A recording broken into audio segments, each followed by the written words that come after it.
Capítulo 3. Tão desagradável quanto cortar-se com papel várias vezes no mesmo dia ou descobrir que alguém da família o denunciou aos seus inimigos é ser entrevistado para um emprego. É aflitivo explicar a alguém todas as coisas que você sabe fazer na esperança de que lhe paguem para fazê-las. Uma vez, numa dessas entrevistas, tive de explicar e demonstrar como era capaz de acertar uma azeitona com arco e flecha, memorizar 3 páginas de poesia e dizer se havia ou não veneno misturado no fundi de queijo, mesmo sem experimentar. Na maior parte dos casos, a melhor estratégia para uma entrevista de emprego é ser honesto, pois o pior que pode acontecer é você não conseguir um emprego e passar o resto da vida atrás de comida no deserto, abrigado debaixo de uma árvore ou de uma ponte. Mas no caso dos Baudelaire, a situação era ainda mais desesperadora. Eles não podiam ser honestos com Madame Lulu, pois estavam disfarçados. E o pior que podia acontecer era serem descobertos pelo Conde Olaf e sua trupe e passarem o resto de suas vidas em circunstâncias impensáveis de tão ruins.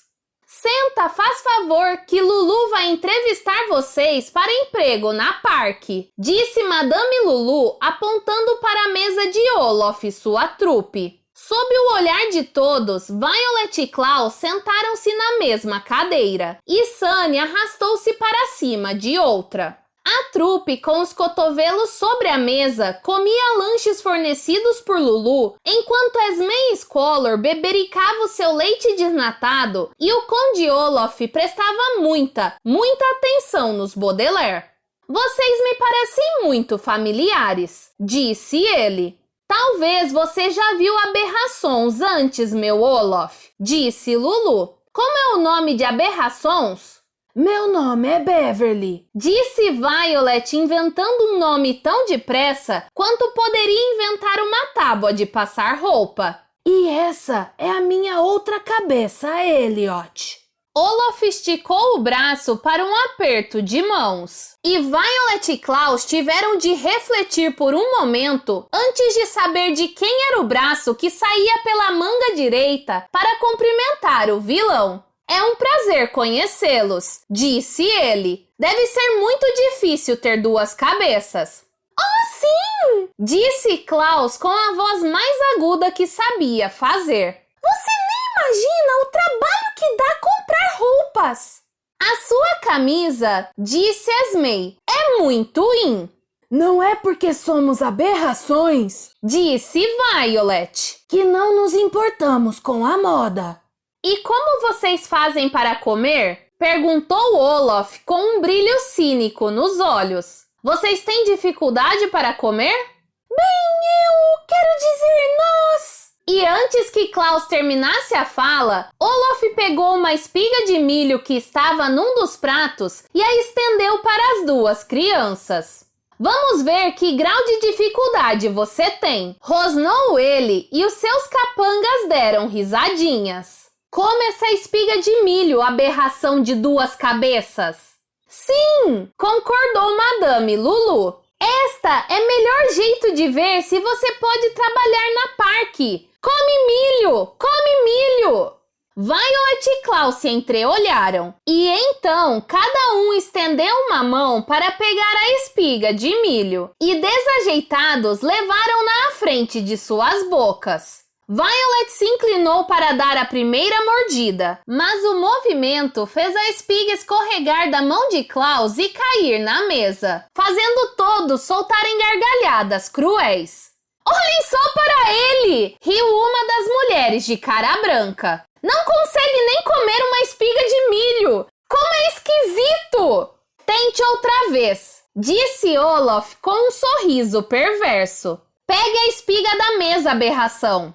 As crianças obedeceram e de novo levaram a espiga às suas bocas. Klaus apertou os olhos e tentou dar uma mordida, mas quando Violet mudou a posição da espiga para ajudá-lo, acabou acertando-lhe o rosto. E todo mundo, com exceção de Sunny, é claro, desatou a rir mais uma vez. Vocês aberrações engraçadas, disse Madame Lulu. De tanto rir, ela precisou enxugar os olhos e quando fez isso, borrou ligeiramente uma de suas dramáticas sobrancelhas, como se tivesse um pequeno machucado em cima do olho. Tenta de novo, aberração Beverly Elliot. Essa é a coisa mais engraçada que eu já vi, disse o homem de mãos de gancho. Sempre tive pena das pessoas defeituosas, mas agora acho que elas são hilárias. Violet e Klaus ficaram com vontade de dizer que um homem com ganchos no lugar das mãos também devia penar para comer uma espiga de milho. Depois de algumas mordidas, as crianças começaram a encontrar o caminho das pedras. Uma expressão que aqui significa descobrir como duas pessoas com somente duas mãos podem comer uma única espiga de milho ao mesmo tempo. Mas ainda assim, era uma tarefa bastante difícil. A manteiga que lambuzava a espiga deixava suas bocas engorduradas, quando não escorria por seus queixos. Às vezes, a posição da espiga era perfeita para um deles morder, mas cutucava a outra cabeça. E muitas vezes a espiga de milho simplesmente escapava de suas mãos, e todo mundo soltava aquela gargalhada. Isso é mais divertido que fazer sequestros, disse o capanga careca de Olaf, que não parava de rir. Lulu, essa aberração vai atrair pessoas de muito longe e tudo que você vai ter de comprar é uma espiga de milho. Este é verdade, faz favor, concordou Madame Lulu, baixando os olhos para Violet e Klaus. O multidão adora comilança porca. Vocês está contratado para a atração de casa dos monstros. E aquele outro? Perguntou as meias risadinhas, limpando o lábio superior sujo de leite. O que é aquela aberração? Algum tipo de cachecol vivo? Chabo! Disse Sunny para os irmãos. Ela queria dizer alguma coisa do tipo, sei que é humilhante, mas pelo menos os nossos disfarces funcionam. E Violet se apressou em disfarçar a tradução. Este é Chabo, a bebê lobo, disse ela com sua voz grave. Sua mãe era uma caçadora que se apaixonou por um belo lobo e teve com ele essa pobre filha. Eu nem sabia que isso era possível, disse o homem de mãos de gancho. Rosnou Sunny. Pode ser engraçado vê-la comendo milho também, sugeriu o careca, e com a outra espiga de milho na mão, acenou para a mais jovem dos Baudelaire. Aqui, Chabo, come uma espiga de milho. Sunny escancarou a boca, mas quando o careca viu as pontas dos seus dentes aparecendo por detrás da barba, puxou a mão de volta assustado. Opa, disse ele, aquela aberração é feroz. Pouco selvagem, disse Klaus com a voz aguda. Ficamos com todas estas cicatrizes só por provocá-la. Rosnou Sunny e mordeu um talher de prata para demonstrar como era selvagem. Chabo vai ficar excelente atração na parque, pronunciou Madame Lulu. Pessoa sempre gosta de violência, faz favor. Você também está contractada, Chabo. Apenas a mantenha longe de mim, disse Esmei. Um bebê monstro como esse é bem capaz de estragar a minha roupa. Rosnou Sunny. Vem com Madame Lulu, aberrações, disse Lulu. Eu vai mostrar trailer, faz favor, onde vocês vai fazer, naninha. Vamos ficar aqui e tomar mais vinho, disse o Conde Olaf. Congratulações pelas novas aberrações, Lulu. Eu sabia que você teria sorte se eu estivesse por perto. Todo mundo tem, disse Esmei e beijou Olaf na bochecha. Madame Lulu fez uma careta e levou as crianças para fora do trailer. Vem comigo, aberrações, faz favor, disse ela. Vocês vai morar na trailer dos aberrações. Vocês vai dividir com outros aberrações. Tem Hugo, Colette e Kevin, todos aberrações. Todo dia vai ser dia de atração de casa dos monstros. Beverly e Elliot, você vai comer milho, faz favor. Chabo, você vai ficar atacando o público, faz favor. Alguma pergunta? Nós seremos pagos? Perguntou Klaus. Ele pensou que um pouco de dinheiro podia ajudá-los quando já tivessem conseguido as respostas que queriam e pudessem escapar dali. Na, disse Madame Lulu. Madame Lulu não vai dar dinheiro para aberrações, faz favor. Quando você é aberração, tem que agradecer se alguém dá trabalho para você. Olha o homem com gancho nos mãos. Ele é agradecido porque trabalha para Conde Olaf. Apesar que Conde Olaf não dá nada para ele de fortuna Baudelaire. Conde Olaf? Perguntou Violet, fingindo não conhecer seu pior inimigo. É aquele moço com uma sobrancelha só? Aquela é Olaf, disse Lulu. Homem brilhanta, mas melhor não falar coisas erradas para ele, faz favor. Madame Lulu sempre diz, você precisa sempre dar para pessoas o que pessoas quer. Portanto, vocês precisam falar sempre para Olaf que ele é homem brilhanta.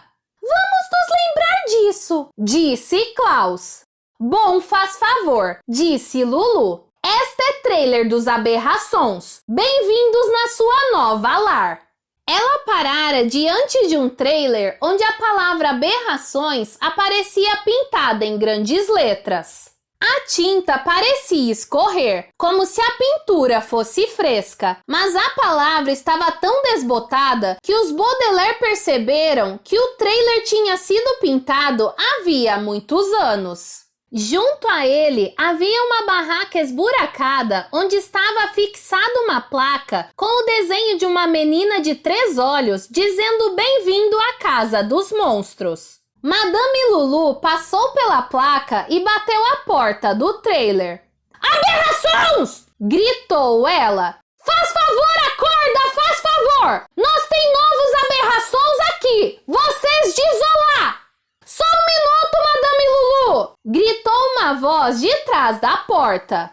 Nada de minuto, faz favor! Disse Madame Lulu. Agora! Eu é dono da parque! Quando a porta se abriu, apareceu um homem sonolento e giboso. Uma palavra que aqui significa que possui uma protuberância nas costas perto do ombro, dando à pessoa uma aparência irregular. Usava um pijama rasgado nos ombros por causa da corcunda e segurava uma pequena vela. Sei que a senhora é a dona, Madame Lulu, disse o homem, mas estamos no meio da noite. A senhora não quer que as suas aberrações fiquem descansadas? Madame Lulu não está muito preocupado com sono de aberrações, disse Lulu desdenhosa. Faz favor, conta para novas aberrações como deve fazer para a atração de amanhã. O aberração de 2 cabeças vai comer milho, faz favor. E o pequeno aberração lobo vai atacar público. Violência e comilança porca, disse o homem com um suspiro. Acho que a multidão vai gostar. Claro que multidão vai gostar, disse Lulu. E então, Parque Caligari vai ganhar muita dinheira. E quem sabe a senhora vai poder nos pagar, disse o homem. Nem pensar, faz favor, respondeu Lulu. Boa noite, aberrações. Boa noite, Madame Lulu, retrucou Violet, que preferiria ter sido chamada por um nome decente, mesmo que inventado, a ser chamada de aberração. Mas a vidente foi embora sem nem olhar para trás. Os Baudelaire ainda ficaram no vão da porta do trailer por um momento, vendo Lulu desaparecer na noite. E só então olharam para o homem e se apresentaram de modo mais apropriado. Meu nome é Beverly, disse Violet. Minha segunda cabeça se chama Elliot. E esta é Chabo, a bebê lobo. Rosnou Sunny. Eu sou Hugo, respondeu o homem. É bom ter novos colegas de trabalho. Entrem no trailer, vou apresentá-los aos outros.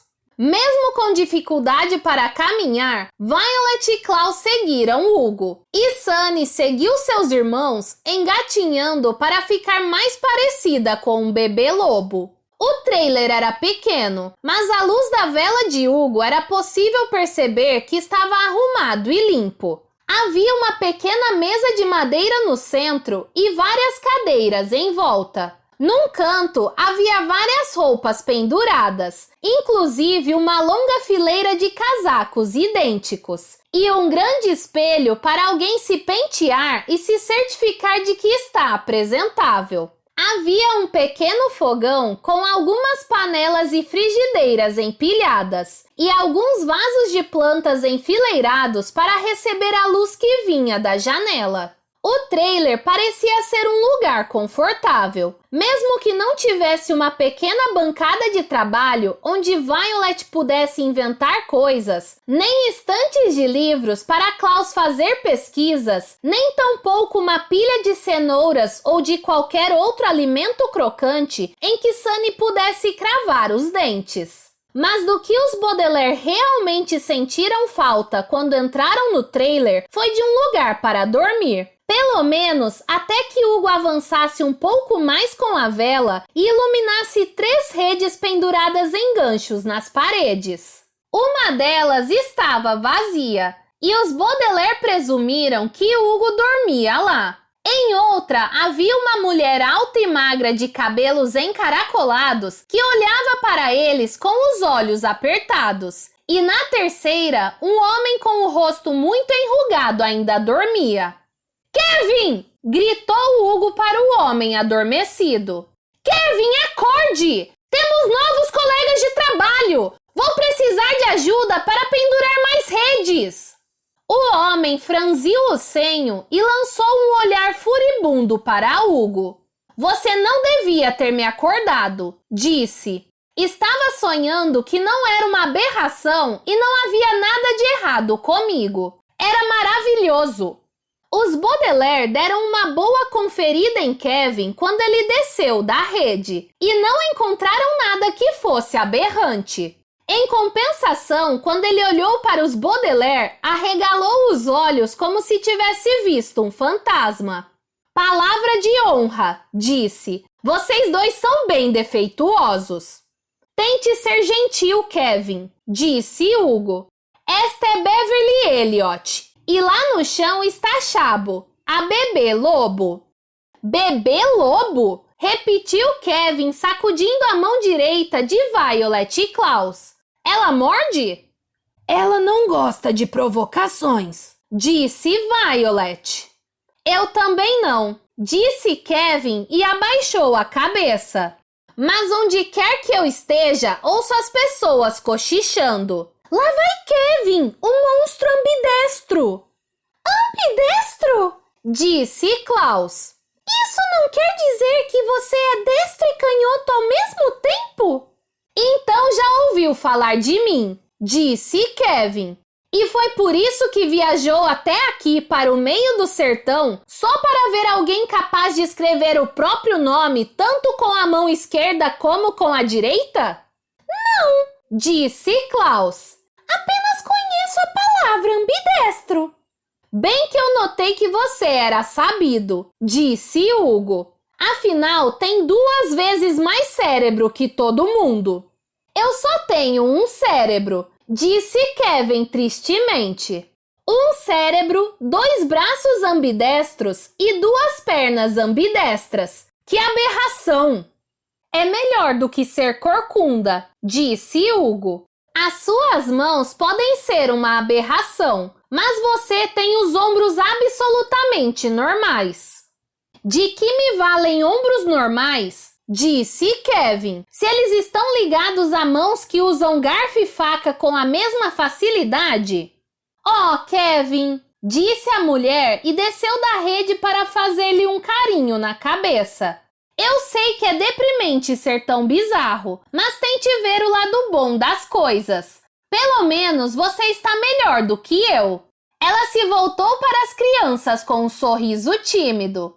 Meu nome é Colette, disse, E se é para vocês rirem de mim, prefiro que riam agora e acabem com isso de uma vez. Os Baudelaire olharam para Colette e depois se entreolharam. Renoufe, disse Sunny o que queria dizer alguma coisa como: eu não vejo nada de aberrante em você, mas mesmo que visse não daria risada, porque não seria gentil. Aposto que isso é algum tipo de risada de lobo, disse Colette, mas não com puxabo por rir de uma contorcionista. Contorcionista? Perguntou Violet. Sim, suspirou Colette. Posso dobrar o meu corpo em diversas posições inusitadas. Vejam. Colette suspirou novamente e iniciou uma sequência de contorções. Primeiro, ela se curvou para baixo, pôs a cabeça entre as pernas e se enroscou até virar uma bola no chão. Depois, suspendeu o corpo inteiro com apenas alguns dedos e trançou as pernas em espiral. Por fim, deu uma cambalhota no ar, ficou um momento se equilibrando na cabeça e entrelaçando braços e pernas como se fosse um novelo de barbante e depois mirou os Baudelaire com uma expressão triste. Viram? Disse ela. Sou uma completa aberração. Uau! Guinchou Sunny. Achei incrível! Disse Violet. E Chabo também.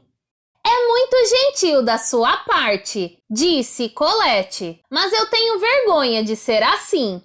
Mas se você tem vergonha, disse Klaus, por que não movimenta o seu corpo normalmente em vez de fazer contorções? Porque estou na casa dos monstros, Elliot, respondeu Colette. Ninguém pagaria para me ver movimentando o corpo normalmente. É um dilema interessante, disse Hugo, usando uma palavra difícil para problema, a qual os Baudelaire aprenderam num livro jurídico na biblioteca da Juiz Strauss. Nós três gostaríamos de ser normais e não aberrações. Mas pela manhã, as pessoas estarão na barraca esperando que Colette se contorça em estranhas posições, que Beverly Elliot coma milho, que Chabo rosne e ataque a multidão, que Kevin escreva seu nome com as duas mãos e que eu experimente um daqueles casacos. Madame Lulu diz que devemos dar às pessoas o que elas querem. E elas querem aberrações fazendo seus números num palco. Agora vamos dormir. Já está tarde. Kevin, me dê uma mão aqui para pendurar essas redes. E depois vamos todos descansar um pouco.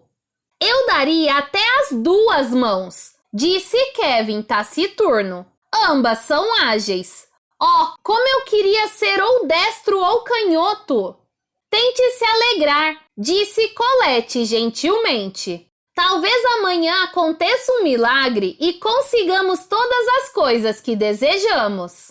Ninguém no trailer disse mais nada. Mas enquanto Hugo e Kevin preparavam duas redes para os três Baudelaire, as crianças ficaram pensando sobre o que Colette havia dito.